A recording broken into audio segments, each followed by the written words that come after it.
ಓಂ ಶ್ರೀ ಗುರುಭ್ಯೋ ನಮಃ. ನಮಸ್ಕಾರ ಸ್ನೇಹಿತರೆ, ಆಲ್ರೌಂಡ್ ಕ್ಲಬ್ ಕನ್ನಡ ಚಾನಲ್ಗೆ ಸ್ವಾಗತ ಸುಸ್ವಾಗತ. ಇವತ್ತಿನ ವಿಡಿಯೋದಲ್ಲಿ ಮಾಘ ಮಾಸ ಬಂದೇ ಬಂತು. ಈ ದಿನದಿಂದ ಮಾಘ ಮಾಸ ಆರಂಭವಾಗಲಿದೆ. ಏನು ಮಾಡಬೇಕು ಮತ್ತು ಏನು ಮಾಡಬಾರದು ಎಂದು ತಿಳ್ಕೊಳ್ಳೋಣ ಬನ್ನಿ. ಹೊಸದಾಗಿ ನಮ್ಮ ಚಾನಲ್ ನೋಡ್ತಾ ಇದ್ರೆ ಖಂಡಿತ ಸಬ್ಸ್ಕ್ರೈಬ್ ಮಾಡ್ಕೊಳ್ಳಿ. ವಿಡಿಯೋ ಪೂರ್ತಿ ನೋಡಿ, ನಿಮಗೆ ಇಷ್ಟ ಆದರೆ ಶೇರ್ ಮಾಡಿ. ಮಾಘ ಮಾಸದಲ್ಲಿ ಸ್ನಾನ ಮತ್ತು ದಾನ ಮಾಡುವುದು ಹಲವು ಪಟ್ಟು ಹೆಚ್ಚು ಮಂಗಲಕರ ಫಲಿತಾಂಶಗಳನ್ನು ನೀಡುತ್ತದೆ. ಹೀಗಾಗಿ ಈ ವರ್ಷ ಮಾಘ ಮಾಸ ಯಾವಾಗ ಪ್ರಾರಂಭವಾಗುತ್ತದೆ ಅಂದರೆ ಇವತ್ತಿಂದ ಮಾಘ ಮಾಸ ಶುರುವಾಗಿದೆ.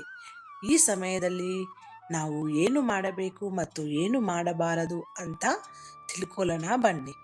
ಇವತ್ತಿನ ವಿಡಿಯೋದಲ್ಲಿ ಹೈಲೈಟ್ಸ್ ಏನಂದರೆ, ಹಿಂದೂ ಧರ್ಮದಲ್ಲಿ ಮಾಘ ಮಾಸಕ್ಕೆ ವಿಶೇಷ ಮಹತ್ವ. ಎರಡನೆಯದು, ಮಾಘ ಮಾಸದಲ್ಲಿ ಸ್ನಾನ ದಾನ ಪೂಜೆ ಮಾಡುವುದರಿಂದ ಶುಭ ಫಲ ಪ್ರಾಪ್ತಿ. ಮೂರನೆಯದು, ಮಾಘ ಮಾಸದಂದು ಏನು ಮಾಡಬೇಕು ಏನು ಮಾಡಬಾರದು ಅಂತ ಈ ವಿಡಿಯೋದಲ್ಲಿ ನಿಮಗೆ ತುಂಬ ಈಸಿಯಾಗಿ ನೀವು ಏನು ಪೂಜಾ ಯಾವ ರೀತಿ ಮಾಡಬೇಕು, ಏನು ಮಾಘ ಮಾಸದ ಮಹತ್ವ, ಯಾವ ರೀತಿ ದಾನ ಮಾಡಬೇಕು ಅಂತ ನೋಡೋಣ. ಹಿಂದೂ ಧರ್ಮದಲ್ಲಿ ಮಾಘ ಮಾಸಕ್ಕೆ ವಿಶೇಷ ಮಹತ್ವವಿದೆ. ಈ ಮಾಸದಲ್ಲಿ ಸ್ನಾನ ದಾನ ಪೂಜೆ ಮಾಡುವುದರಿಂದ ಶುಭ ಫಲ ಪ್ರಾಪ್ತಿಯಾಗುತ್ತದೆ. ಪ್ರತಿ ವರ್ಷ ಮಾಘ ಮಾಸದಲ್ಲಿ ಉತ್ತರ ಪ್ರದೇಶದ ಪ್ರಯಾಗ್ರಾಜ್ನ ಸಂಗಮ ದಡದಲ್ಲಿ ಮರಳಿನ ಮೇಲೆ ಡೇರೆಗಳನ್ನು ಮಾಡುವ ಮೂಲಕ ಭಕ್ತರು ಕಲ್ಪವಸನ್ನು ಮಾಡುತ್ತಾರೆ. ಮಾಘದಲ್ಲಿ ಕಲ್ಪಗಳ ವಿಶೇಷ ಮಹತ್ವವನ್ನು ವಿವರಿಸಲಾಗಿದೆ. ಮಾಘ ಮೇಳವನ್ನು ಅನೇಕ ಪ್ರಸಿದ್ಧ ಯಾತ್ರಾ ಸ್ಥಳಗಳಲ್ಲಿ ಆಯೋಜಿಸಲಾಗಿದೆ. ಅಲ್ಲಿಗೆ ದೂರು ದೂರುಗಳಿಂದ ಭಕ್ತರು ಪವಿತ್ರ ನದಿಯಲ್ಲಿ ಸ್ನಾನ ಮಾಡಲು ಬರುತ್ತಾರೆ. ಆದ್ದರಿಂದ ಮಾಘ ಮಾಸವು ಯಾವಾಗಿಂದ ಪ್ರಾರಂಭವಾಗುತ್ತದೋ ಅವತ್ತಿಂದ ಈ ಸಮಯದಲ್ಲಿ ಏನು ಮಾಡಬೇಕು ಅಂತ ತಿಳ್ಕೊಳ್ಳೋಣ ಬನ್ನಿ. ಮಾಘ ಮಾಸ ಈ ವರ್ಷ ಇವತ್ತಿಂದ ಅಂದರೆ ಜನವರಿ 30ನಿಂದ ಪ್ರಾರಂಭವಾಗಿದೆ. ಮಾಘ ಮಾಸವು ಹಿಂದೂ ಕ್ಯಾಲೆಂಡರ್ನಲ್ಲಿ 11ನೇ ತಿಂಗಳು. ಮಾಘ ಮಾಸವು ಪೌರ್ಣಮಿಯ ನಂತರ ಪ್ರಾರಂಭವಾಗುತ್ತದೆ. ಈ ವರ್ಷ ಮಾಘ ಮಾಸ ಬಂದೇ ಬಂದಿದೆ. ಈ ಮಾಸದಲ್ಲಿ ಸೂರ್ಯ ದೇವರು ಮತ್ತು ವಿಷ್ಣು ನಾರಾಯಣನನ್ನು ಪೂಜಿಸುವ ಸಂಪ್ರದಾಯವಿದೆ.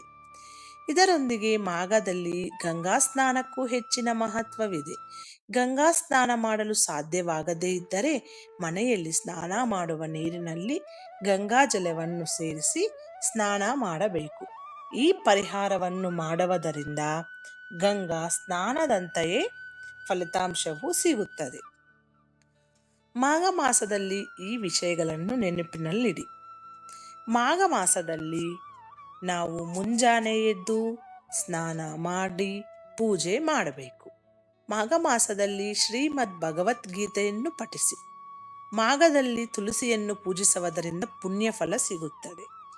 ಮಾಘ ಮಾಸದಲ್ಲಿ ಬಡವರಿಗೆ ಮತ್ತು ನಿರ್ಗತಿಕರಿಗೆ ಹೊದಿಕೆ ಮತ್ತು ಬೆಚ್ಚಗಿನ ಬಟ್ಟೆಗಳನ್ನು ದಾನ ಮಾಡಬೇಕು.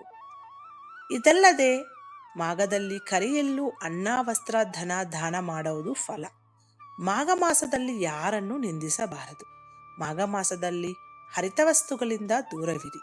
ಮಾಘ ಸಮಯದಲ್ಲಿ ಮಾಂಸ ಅಥವಾ ಮದ್ಯ ಸೇವಿಸಬೇಡಿ. ಇದು ಸ್ನೇಹಿತರೆ ಇವತ್ತಿನ ವಿಡಿಯೋ. ಮಾಘ ಮಾಸದಲ್ಲಿ ಪೂಜೆ ದಾನ ಧರ್ಮ ಗಂಗಾ ಸ್ನಾನ ಮಾಡುವುದರಿಂದ ಶುಭ ಫಲಗಳು ದೊರೆಯುತ್ತವೆ. ಈ ವಿಡಿಯೋದಲ್ಲಿರುವ ಎಲ್ಲ ಅಂಶಗಳು ನಿಮ್ಮ ಸ್ವಂತ ವಿವೇಚನೆ ಬಳಸಿ ನಿರ್ಧಾರಗಳೆಲ್ಲ ತೆಗೆದುಕೊಳ್ಳಿ. ಈ ವಿಡಿಯೋ ಇಷ್ಟ ಆದರೆ ಶೇರ್ ಮಾಡಿ. ಹೊಸದಾಗಿ ನಮ್ಮ ಚಾನಲ್ ನೋಡ್ತಾ ಇದ್ದರೆ ಸಬ್ಸ್ಕ್ರೈಬ್ ಮಾಡಿ.